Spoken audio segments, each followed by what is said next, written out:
Wala nang maraming paligoy-ligoy pa, diretso sa punto na. Maiksi lang ang komentaryo, pero diretso sa punto. Maraming kuro-kuro, may tiwali, may totoo. Dito, sa Puntong Diretso tayo. Punto Diretso. Pero, dito sa usapin ni, sabi ni Risa, gusto niya na sa 2028, mabuo natin yung malakas, yung malawak na at malakas na pwersa ng oposisyon. Anong ibig niyang sabihin? Ibig sabihin, yung pinag-uusapan natin ngayon at sa mga previous episodes, a broad front against the Dutertes, against impunity, against crimes against humanity, against betrayal of the national sovereignty. Yan yung bubuuin. At sinisimula na yan ngayon, attorney.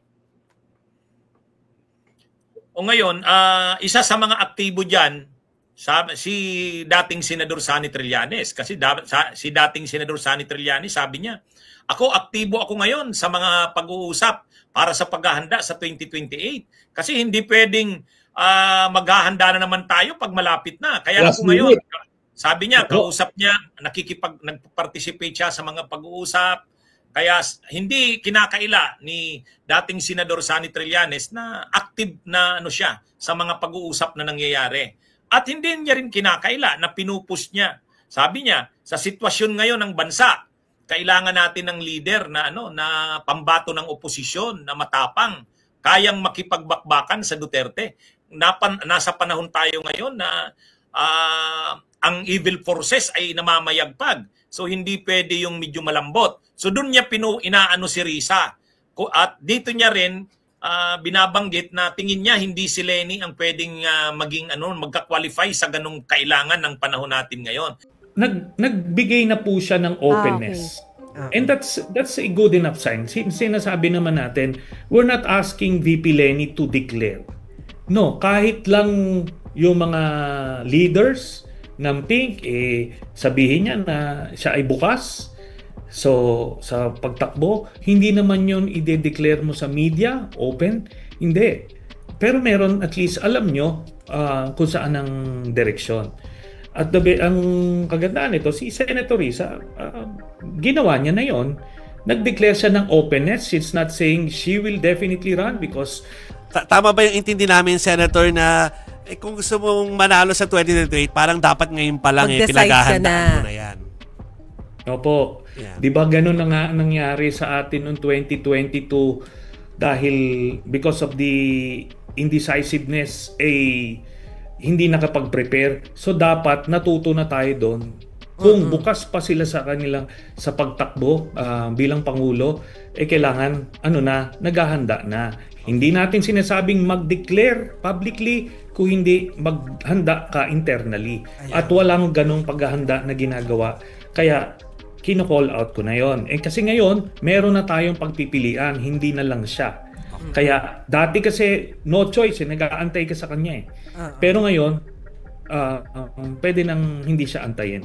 Pero ang pinaka-importante kasi dito, yung presidente.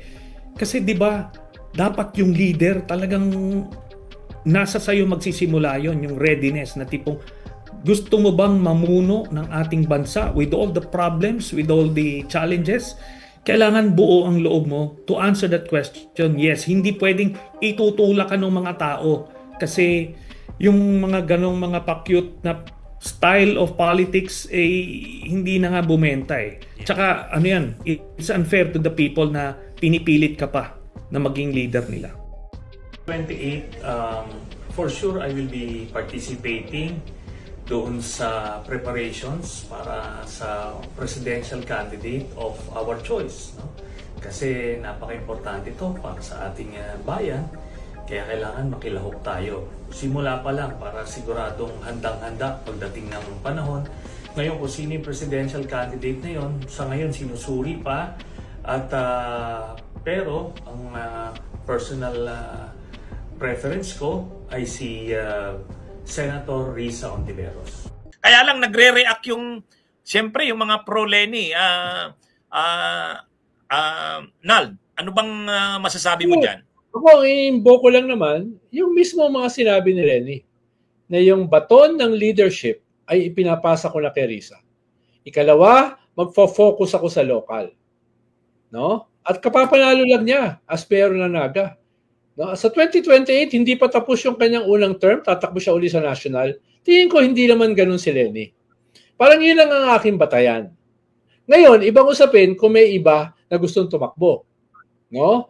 Yan ay dadaan ngayon sa mga tinatawag natin na primaries. Mag-uusap yung mga puwersa na yan para piliin. Sino ba ang pinakamalakas?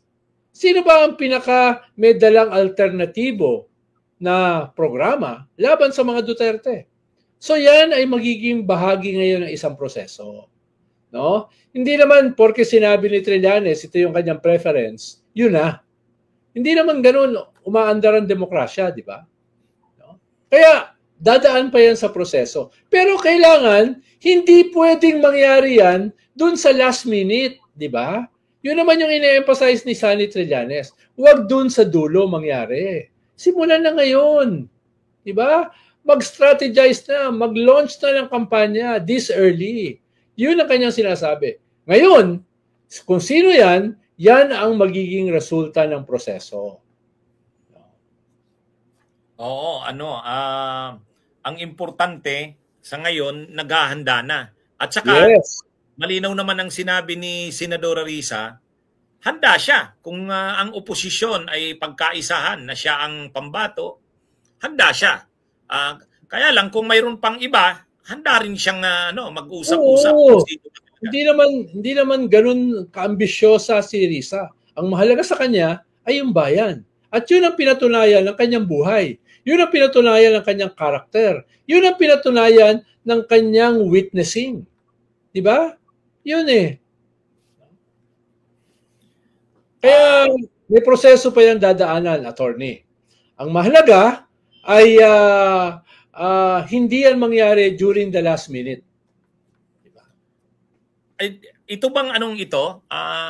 Sa tingin mo, sa side ng Marcos at ng Romualdez, ano bang nangyayari sa kanila? Naghahanda na rin ba sila sa 2028? Well, meron silang dynamics eh. Halimbawa, yung mga Toby Chanco, yung mga Albi Benitez, yung mga Frasco, ay inaaway naman ngayon yung speaker.